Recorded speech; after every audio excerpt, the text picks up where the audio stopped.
Welcome to Vale la Pena. In English, that's worth your while. I'm your host, Cynthia Ribas. This is a show where we get to do some grassroots philanthropy together. In all episodes, we'll feature nonprofit organizations engaged in inspiring projects for people, animals, and the environment. Some guests will be representatives of those organizations, and they'll share with us more about initiatives they're working on and ways we can participate. Check the show notes for opportunities to impact these humanitarian causes together. You can find this show through my website at www.rebuslegal.com and on YouTube, Facebook, Apple Podcasts, Spotify, Google Podcasts, and more. Now, please join me for Vale la Pena. Hello, Maureen. Can we hear you? Say hello. Oh, I think you're muted.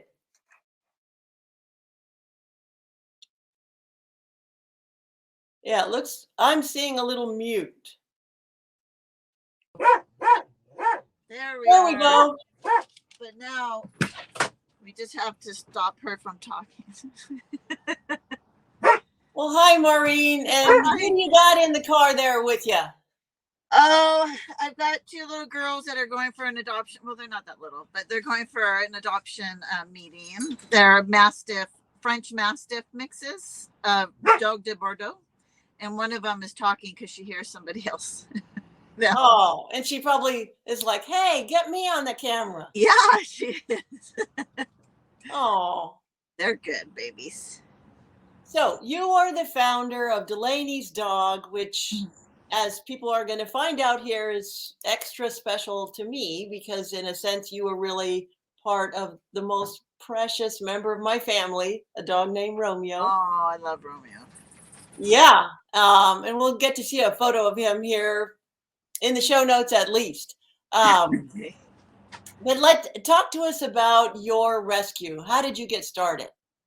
So basically, I think I got started when I was a little girl because you could see me going up to our miniature schnauzer. I was only 5 years old, and I went up to this schnauzer, crawling up to him, and I went to, I want to touch the dog, and he bit me in the face, and I ended up with a big scar on my face for years, but it never deterred me because the next day I was right back in the yard trying to get in that dog house with him and everything. So it's always started there, and as I grew up, I was always, trying to help any animal on the street or wherever that I see injured. It doesn't matter what it is, a bird. I brought a possum home one time. My mother had a heart attack and came in with the possum in my hand. But then around 2008 or 9, I started more formally doing rescue where I had paperwork and, I was getting applications and things like that from people that wanted to adopt dogs. But I did that independently. So I didn't have my nonprofit yet. And in 2015, I formed my own nonprofit, and that's where we are today with Delaney's Dog. And it's called Delaney's Dog, just one dog, because they're kind of like the product of me. These are my dogs that I like to work with, and I kind of, they can blame me for whatever's wrong with them. Oh, but I love them, especially the Huskies like you have. Because they're where do you get them? How do you find them? Where do you rescue them from? Well, I don't have to look very far because I usually wake up to 100 or so emails from people saying, please save this one, please save the other one, please save. And I've always liked to go and help the ones that need it most. So I'm never even looking for the dogs. It's always somebody else telling me this dog only has 1 day left and then they're going to put him to sleep. And there goes Maureen running off to pick up the dog and rehabilitate them, whatever they need. Most of the time, if they're last chance, it's usually because there's medical or behavioral issues. And I just take them, get them the rehabilitation they need, and then find them the right home for them. Because not any home is the right home, but the right home is the right home for most of them, especially my guys. So is there a kind? Do you have certain kinds that you work with, or you'll take any? I'll take any breed, anybody that's in need, but I do tend to lean towards the Shepherds and the Huskies. Those are my two. Those are the breeds that I feel like I know the best. And those two breeds really need people that know those breeds to be able to handle those breeds, especially that husky. Ooh. Oh gosh. Yeah. Yeah. Well, so I'll just say, how I met you was during the pandemic. Mhm. I had to put down a beloved dog Oh. that I had had for many, many years. And so I found myself inside the pandemic without a dog. And I was just like, we can't have that. And No. so I went online and I fell in love with a bunch of dogs, and you responded immediately and wound up delivering who is now Romeo, who is a Oh. gorgeous, husky, bichromatic, really handsome guy, but not only a pretty face. Definitely a handful, definitely a learning curve for me with huskies, because he was my first husky. Oh boy. But now that I'm so in the world of huskies, and he's who really got me through he was my little pandemic buddy through the weirdest part of all of that. Yeah. And And then they're I the best. friend, and so now I have a second little husky. Oh, you do? Yeah, who's younger and even more just a totally mischievous. Yeah, I was on your site looking, and we had talked when I was looking for a friend for Romeo. Oh yeah, and I don't remember who. Yeah, just right then I didn't happen to catch the right window. So tell us about who the dogs are that are available now. I was kind of falling in love with like Jasper and with all the huskies. Yeah, and then you got one that's like Jow. Oh, Jayo, yes. Jayo's been tough. We've had her for a few years. I mean, she's a great dog. She's wonderful. But the problem is she's blind, so she gets kind of funny about things. And even though she's blind, she could still kill birds and stuff. So that put a few people off. Oh, the prey drive. Yeah, she's got even blind. She still can kill him. I love this guy. I guess she could smell him. But she's wonderful. We also have Rome, who is a saddleback Siberian Husky, and he's fantastic with the bi eyes, the one blue and one green eye or goldish. But he opens latches. He's very talented. You see him at the kennels, and if the clip isn't in there, you can see him. He uses his nose to pop open the thing, and then he's out. He's gone.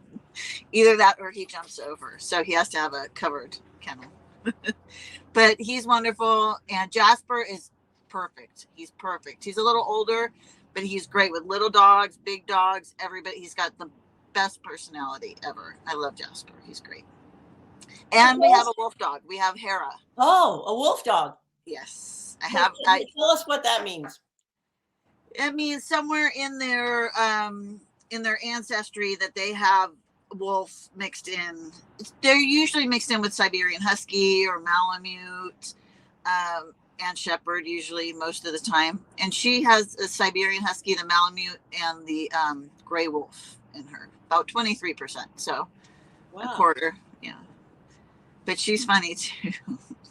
She's a little escaper too. You can see her on one side, and then all of a sudden she's, oh, where'd you go? Somewhere else. But she's wonderful. They're great dogs. But again, you have to have people that understand the wolf dogs, or believe me, it's harder than the regular husky. And I guess you have to really have a lot of land for a wolf dog. Yeah, you have to have the right. When they're so low content, they're still pretty doggy. So, I mean, just a regular place, but something that's secure, fenced in, secure, like not chain link, because they just climb and they're gone. Yeah. I had one husky that would jump on the top of a 6-foot brick wall with the front paws, hold the top, and use his back ones to spring him over like a 6-foot wall. I watched him do it. Yeah, they're insane. Wow, yeah. They're fun though. Also, talk to us about the different ways that listeners could participate, like the difference between, do you have like some people that foster, or some people just volunteer and visit? How can you help? What can we do? And then adoptions. Foster is great. Foster is always helpful. It helps save more dogs, because if we don't have enough places for the dogs. We can't save more. Donating is always needed because dogs are expensive. They're not cheap.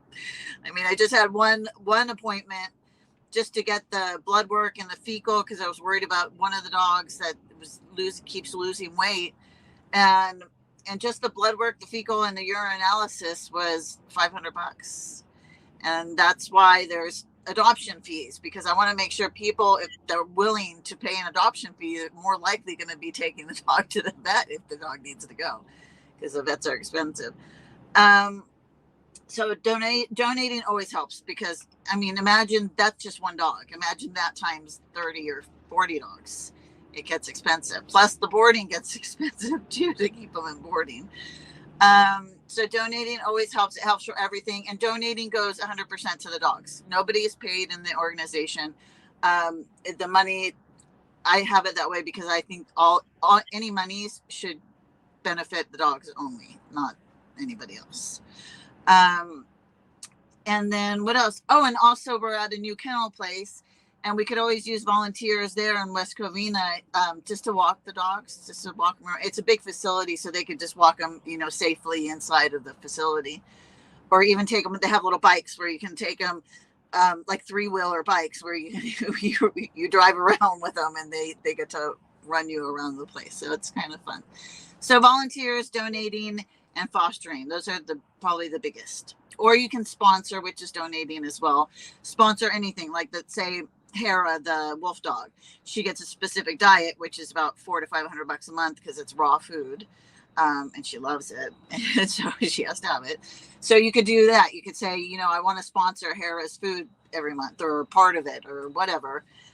That's always super helpful too. And I think on Pet Finder they have like a sponsor where you can click on that specific dog and you can sponsor whatever amount, even if you want to do just like $25 or whatever, you can do that too. So if you want to donate directly, you go into Delaney's dog, which we'll put that in the show notes. And then from there, you pick the dog that maybe you want to sponsor. Yeah. You can look at all the dogs. Yeah, you can look at all the dogs and see if you want to sponsor a specific one, or you can just click the donate button and donate, or become like a monthly donor, or anything. It's pretty much all on the site, and the site also connects you to Facebook and Instagram, where you get to see like the post of what's happening with these wild animals. And then if somebody wants to go and volunteer and walk the dogs, do they just call, make an appointment, or go on the website and complete the volunteer application? Okay. All right. And then that way I have your info, and then I would just contact the person from there. And tell us about, what is the commitment if someone wants to foster?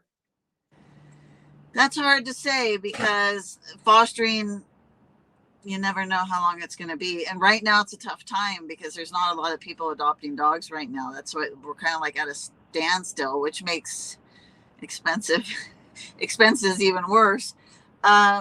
Just because there's so many animals in the shelters right now, because everybody post-COVID is like, oh, I don't need this anymore. And, they're all back at the shelter again. Plus, I can just imagine how many breeders went nuts crazy during COVID because they were making money selling puppies. So that's probably what helped the overpopulation in the shelters. There's just so many, and the rescues are all full. It's really sad because even puppies are being put to sleep. There was 2 Siberian puppies, red ones, and they were sweet, great, wonderful, friendly, but they got put to sleep. Nobody was coming for them. Nobody. Oh. And they were just too full. So that's why I got stuck with the next pair of black and white ones, because I'm like, this is not going to happen again. And I took them, and they're wild. These ones are wild. They're sweet, but they're just so wild. Okay, so the foster, what you're saying is it might actually be a long time before it could be a long time. It could be a long time, yeah. Yeah. Because that's where it gets tough. Because if they cut out after a week, and then it's like, oh great, where can I put the dog now? Now that you're no longer doing it. So I guess that's why the boarding comes in more. It makes it a little more manageable, but not in a sense, because it costs a lot more to board them instead of getting fosters for them. But the fosters, we do provide the food and supplies, whatever is needed for that specific dog. and we're like basically responsible. Like you get to enjoy having a dog without the responsibility of the vet bills and the this and the everything else that goes into it. And the other added bonus is that if you are fostering and you do spend anything on the dog, like expenses or whatever, that's considered a donation since I'm a 501c3. So you would just keep your receipt and just add my ID number to it, my EIN, and then just keep it for your tax records that you donated those things. Sometimes people do that with like the medical and stuff like that. Okay. Which is a benefit to the foster as well. And then I saw on your website, you also have, it looks like special fundraising for dogs that have special care needs. The medical one. Yeah, because I usually have medical. I haven't had too many medical lately, but I was crazy with the medical a few years ago. Just everything, mostly huskies with broken legs, usually. Huskies with broken legs, a lot of orthopedic surgeries I've done, especially the dogs that I brought from Korea. I did a lot of those, that the poor meat dogs that were, they were beaten badly, and one had an arm completely at a 45-degree angle, and we got that fixed, and she looks perfect. So it's a lot because each one of those costs $4,000 for one surgery. Okay, and that doesn't even include flying them from Korea, right? Do you have like a team of people, or do you go over there? Or? I haven't done. Oh, I have worked with a Korean rescue group there, but I haven't worked with them in a few since just before the pandemic, because it kind of slowed down because things changed about how you can ship the dogs. And I guess you have to have a broker now or someone else like involved. You got to pay them to even bring the dog over, and it's like it used to be $1,800 just to bring that dog over, and now I'm going to pay a broker like $500 too now. Forget it. I'll let you guys take care of that. I'll just stick to these dogs around here. They need my help more. Oh, wow. So and when you say around here, you're pretty much rescuing around LA County, or are you all over USA? No, pretty much California. I mean, I can go up north. I don't do it often, but mostly all of Southern California, pretty much. The dogs come in. Okay. Yes. From the different shelters. Mm-hmm. Okay. I partnered with the majority of the shelters in Southern California. And then I also saw there's some other fun stuff on your website, like all kinds of merch you can buy. Oh, yeah. Yeah, I've been making since the pandemic. Just making jewelry, fun bracelets and things like that to sell for the doggies. Just being creative for the dog. Something else to bring in a little revenue. Yeah, and there's apparel and t-shirts and yes, and the apparel and the t-shirts, sweatshirts, a lot of great embroidered ones. So I have a couple of them left too. And you're wearing one, right? Or is that something else? No, this is actually my Justice Matters shirt. Oh. Because I love he was a federal prosecutor for 30 years, and I love listening to his videos. But this is what justice is, a full contact sport, because it is. We're fighting for justice every day. No, and that fits with this podcast absolutely, because this is the philanthropic arm of my law practice. Oh, nice. Yeah, and the whole point of it is to come out from behind the law desk and go out there and talk to people that are doing good things in the world for people, animals, and the environment, usually some combination of all three. Yeah. And then figure out ways that we can help, people can participate. Obviously, I get it. Donations are major and really critical now, especially with all the overflow of animals coming in that need to be rescued. And you can even donate via what you already do, like shopping on Amazon. We're a charity on Amazon. You can choose as a charity, and they give us, money every month. Ralph's is the same way too. If you're a Ralph's shopper, we're a charity there. So you just sign us up as your charity, and we get portion of the sales too. Oh, that's great. I knew about Smile Amazon, but I didn't know about Ralph's. Are there others that people can do like that? I know Ralph's for sure, and I'm trying to think of where else.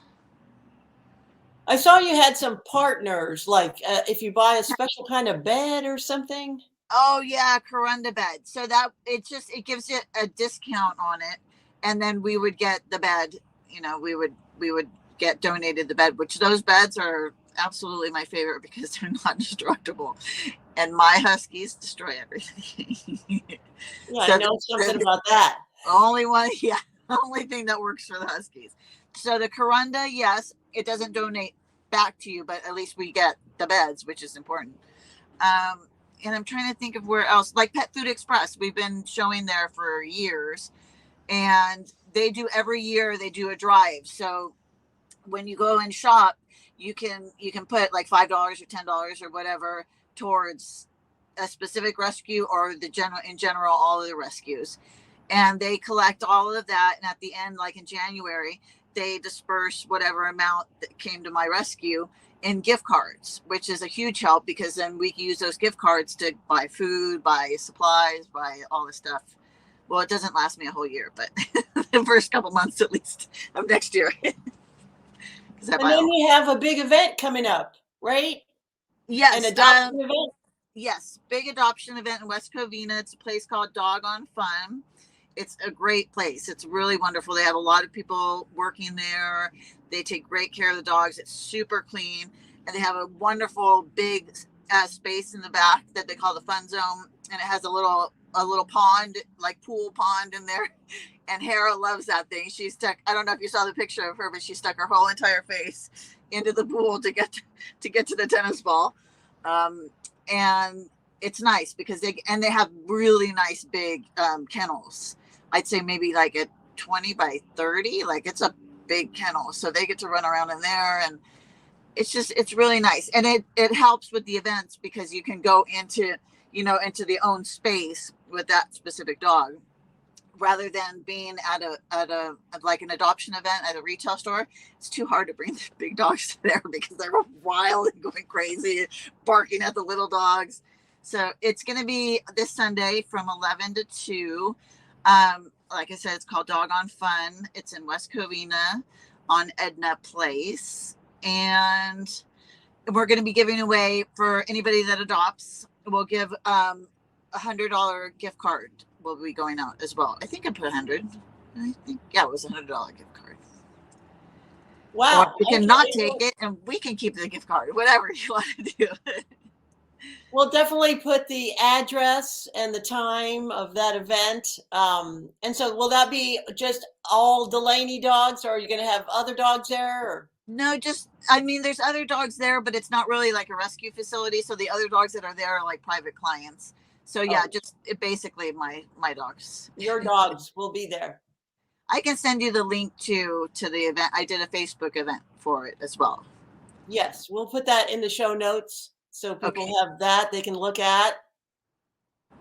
Okay, well, is there anything else you want to tell us about dog rescue, how you're doing post-pandemic? What in the future? It's been tough post-pandemic just because there's like nobody left to adopt dogs.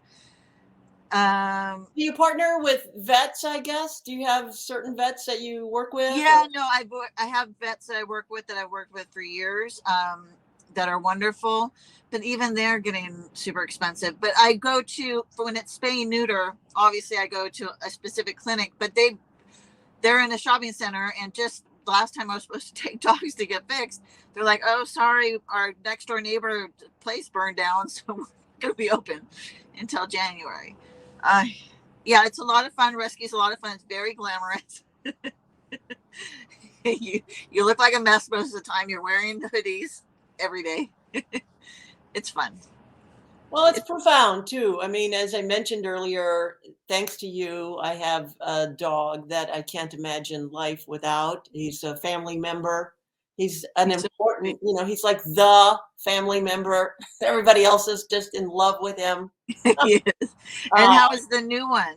The new one is really darling. The new one came from a real traumatic situation, so is really scared of people, and that's why it took them a long time to place him.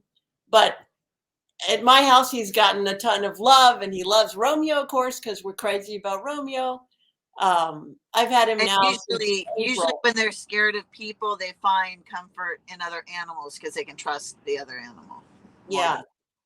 And he will comes around. Like, obviously he loves me and he's comfortable with me. And then as he meets other people, it just takes him a few passes, Yeah. and he's But getting, he's able to watch you though too, because he trusts you now. So it's like you're teaching him as well, just by him being able to observe you bringing good people over. Obviously he had probably bad people to begin with.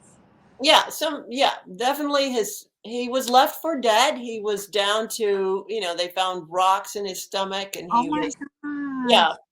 and thanks to really the great work that rescues do and veterinary magic, he got, Thank God. put on an IV and whatever. He got back to his super fly little 55 pounds. It's so cute. And I'll put a picture of him too. His name is Yukon.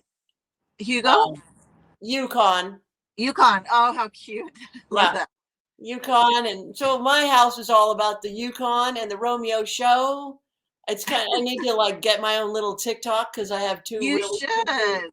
super charming, pretty. You should. At this point, they're finally beyond total destruction. It's not just total destruction. Like Yukon, when he first arrived, he like chewed up my passport. I mean, he's really been a handful, but in the best way. And it's just such a joy.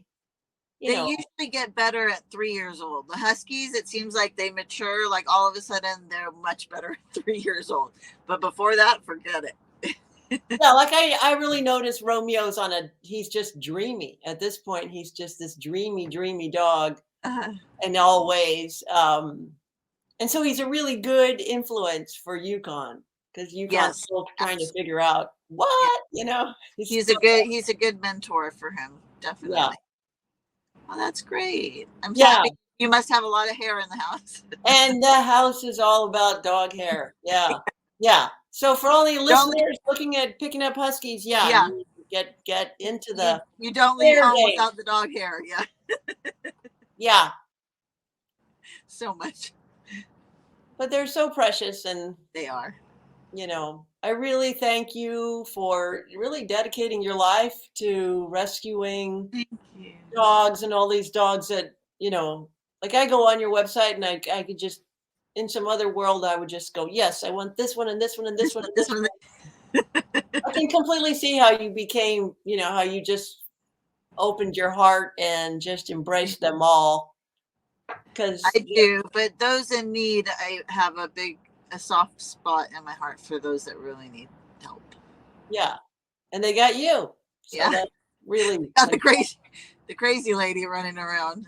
I did the same thing when I studied in Mexico. When I was in USC, I went to Mexico to study in Oaxaca. Oh. And people would always be laughing at me because it was me buying chicharron off of the stand, and I'm running after the dogs trying to feed the poor stray dogs in the street. Oh, I miss them too. Okay, well, thank you for your time today. I know you got to get those dogs to their maybe new homes, their forever homes. I hope so. Crossed. Really appreciate your time and appreciate you, and thank you so very much. Thank you very much. Alrighty. Okay, honey. Thank you for tuning in to Vale la Pena. Please join us in making an impact together for people, animals, and the environment. Details in the show notes. You can find this show through my website at www.ribaslegal.com and on YouTube, Facebook, Apple Podcasts, Spotify, Google Podcasts, and more. I'm your host, Cynthia Ribas, and I welcome and thank you for your feedback, comments, questions, and sharing this show with others.